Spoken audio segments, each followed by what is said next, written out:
Hello everyone, this is Mr.MonsterConnoisseur with Special Education Part 3 by user 970_. Now without further ado, let's begin. September 23rd, 2053. Present. The plan was simple. Go on, let Riley distract the cashier for a little while so that I can pilfer some food and shit. Then get the fuck out. I'd probably be a better candidate for a distraction since I'm part of the good old 17% of the population that everyone seems to love so much. But everyone in this region probably knows what I look like thanks to my status as a missing, soon-to-be unmarried adult. The first reported runaway in the region since 2047. I'm already being hunted down, so I guess I really shouldn't worry about being as sneaky as I should be worried about trying to be quick. Standing outside the building with apprehension, I looked over at Riley, who nodded, and we stepped inside. I immediately turned away from the cashier, though I got just enough of a view to tell that it was a werecat. Thank God it wasn't fucking hellhound. Hey, is there any antifreeze in this store? We had to walk here just to get more antifreeze so that I tuned out of the conversation as I looked around. A bunch of snack foods, the usual stuff you would find in a pre-arrival convenience store. After stashing some of those under my hoodie, I turned to the fun section. A post-arrival addendum to the common convenience chain that contained things like manticore venom, gags, and other bondage supplies. I went over and grabbed a small grenade-shaped container labeled Sex Bomb with a tail bulb insignia as its logo. And that man who walked in here, do you know him? I heard an unfamiliar voice as I readjusted my peripheral hearing. Yeah, he's my boyfriend. I know he doesn't smell like he's clean. But he's insistent on taking things slow. She lowered her voice, but I could still hear. I don't think it'd be a problem after tonight. I could hear the cashier give a slight laugh as I tucked the grenade into my shirt. Although the primary function of those things was to release a bunch of gas that would essentially make any monster incredible and horny, it could also be used to cloud their vision since the gas isn't visible. And there's always a warning on those things saying if a monster is too close to the blast, it can cause them to pass out from sensory overload. It would be a good last resort. Say, you wouldn't mind sharing, would you? I heard the cashier ask with a more reserved tone voice. After all, it's quite selfish to be keeping it all to yourself when there are so many more mamono that just aren't as lucky. She almost pouted. I could hear Riley respond with a nervous chuckle saying, Look, I wish I could help you out here. But he's not exactly the polygamous type, and neither am I, due to the large gender population gaps. What the fuck? Herons were currently common. When the most common type being sibling herons. Oh my god. meaning the women's are siblings with each other, not the guy, although. But there are some sorority herons, which usually involve bicorns as well. What the fuck is this? Getting to this point was inevitable, and signaled for me to wrap things up and get out. And there's one thing these people are known for, is not taking no for an answer. So, do they have the antifreeze? Couldn't find it anywhere, I asked as I approached Riley and the cashier, who were located adjacent to the door.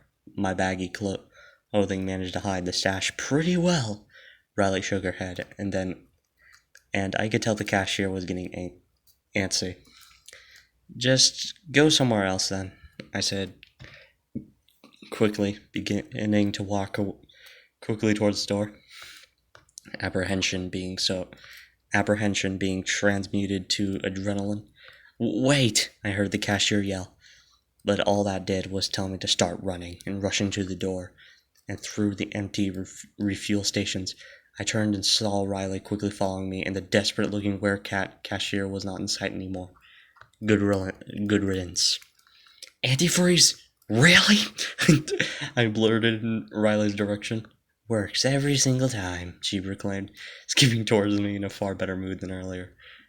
Despite her unique situation and lack of any heat towards me, I found myself with that all too familiar desire to be alone again. I emptied my pockets of all the food I got, hoping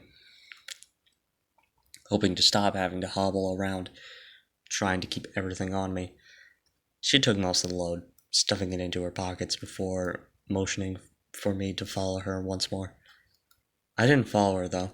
Instead of trying to give her the rest of the food, she looked back at me confused. Look, I'm sure you'll probably need this more than me, I told her. What? What do you mean? She asked, her confusion showing more and more. I don't think I can go with you. I mean, I'm a fucking wanted runaway. The feds have no idea you exist. If they spot your hideout because they saw me go there, you're done, I told her. And I'm not sure I feel confident with someone who doesn't even want to tell me where it is. She sighed. She laughed and sighed. Yeah, I guess you're right. I'm not doing myself any favors here, she responded. I don't know. I haven't really thought about what to do when we get out of my hideout. I didn't even expect to be in this situation, finding a single guy like you out here. I guess I just wanted to have someone to talk to. Lord knows I haven't had that in a long time. Not since my Alarun stepmother died. Alarun? I thought you said Arachne, I prodded. Whatever the spider women are called, I don't know, she mumbled. You don't know your own mother? I would at least assume your mother gave you somewhat of an education. If she was so paranoid, maybe she would have told you a little bit about each monster and how to avoid them. I went further, although I was aware I was beginning to dig into unsafe territory. Yeah, you think?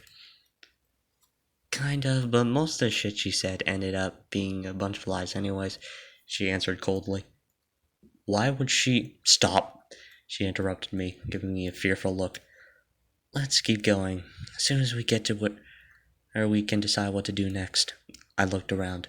After the gas station raid, we ran back into the woods. Though we kept our proximity to the road, I heard a vehicle approaching, soon to pass us.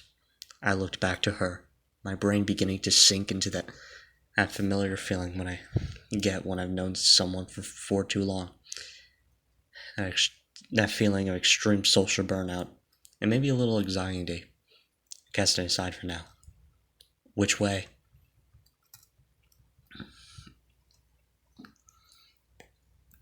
The town ended up being a few hours away. We emerged onto the sidewalk as we approached the closest residential area. I asked Riley if the hideout happened to be in an abandoned building, but she shook her head, saying it was technically within the town, but not near any houses or buildings. My suspicions of her kept growing, especially when I realized I never told her my name, but despite this, I decided to keep following her, as I really wanted to avoid the feds. She dropped the vampire disguise, with it being far too bright out for it to be viable.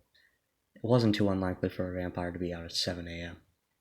when we were reaching the gas station, but now it was close to noon. From what I could tell, it was probably the worst time for a vampire to be outside. We just had to hope no one would notice. Fortunately, with it being midday in a rural town, it wasn't too busy when it came to traffic. Ideally, as long as we stuck together, no one would care. That was at least the kind of attitude that I pined after. Although I noticed Riley beginning to tense up as we continued on the sidewalk. The town was surprisingly empty. Not many people were out, despite it being a really nice autumn day. But that calmness didn't last. It was subsequently interrupted when we spotted a cop car approaching us. And I remembered that everyone's probably still searching for me, and how dangerous this was. Both looked at each other in horror, rushing behind a nearby house, managing to avoid getting spotted. I guess it was nice while it lasted. As I stood there, trying to catch my breath, I became aware of a quiet-sounding voice. As I scanned my immediate surroundings, I noticed the open window and approached it with Riley following close behind. Pretty soon, I could understand it. No, I didn't see or smell anything. Not that I probably would. Well, they're saying the kid... they're saying the kid was last seen along Route 8 on a bike, which was found near a broken into house this morning. If you went on foot from there, I doubt you could have gone this far. Yeah, I know logic isn't exactly pertinent to follow when it comes to something like this, but still, you can't rule it out. There's gotta be a reason for this. I still can't believe it. They haven't found him yet? Did you hear his mother? I had heard enough. She appeared to be talking to someone over the phone. I still don't understand why the entire goddamn world has to revolve around me, because I don't like it as much as everyone else. We decided not to walk along the sidewalks this time around. We managed to spot a few cop cars passing nearby, but thankfully not stopping after the fact. In retrospect, it was a dumb idea, much like choosing to run away. Riley assured me that the hideout was still accessible without using the sidewalks anyways. Not sure why exactly it wouldn't be. My disdain for her began to stall, somewhat of a relief on my head.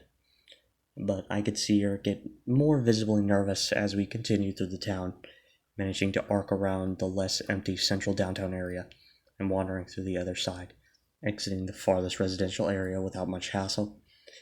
Clearly, she wasn't familiar with the layout of this town, and I wondered how often she would traverse it. It was surprisingly boring, aside from that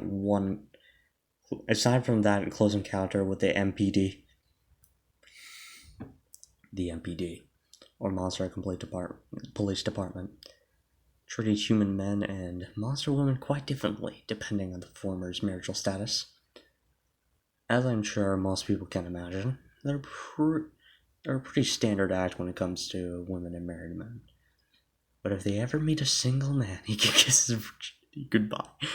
Most people see the force as the easiest and most likely to get themselves married, and participation in it is required for some single mamono in some areas and cities.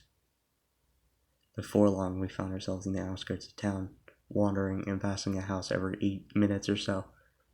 As we walked further and further out, I began to wonder if she was lying about the hideout altogether. This train of thought didn't last long, though, as I had realized we were walking next to a cemetery, and I began to question things further when she spotted the main entrance. When she stopped in the main entrance, she looked at me and smiled smugly with the same look a child would give their parents after managing to outsmart them. She uttered 2 words: "We're here." Alright, everyone. This has been Mr.MonsterConnoisseur with another video, and I want to say thanks to user 970_ for writing this shit. Yeah, and this is gonna be, and honestly, I'm thinking that this may be I may upload really soon, like after this, because I actually kind of want to get, I actually want to catch up on the story. I've only read up to half of part 4, so I mean, yeah, I'm thinking that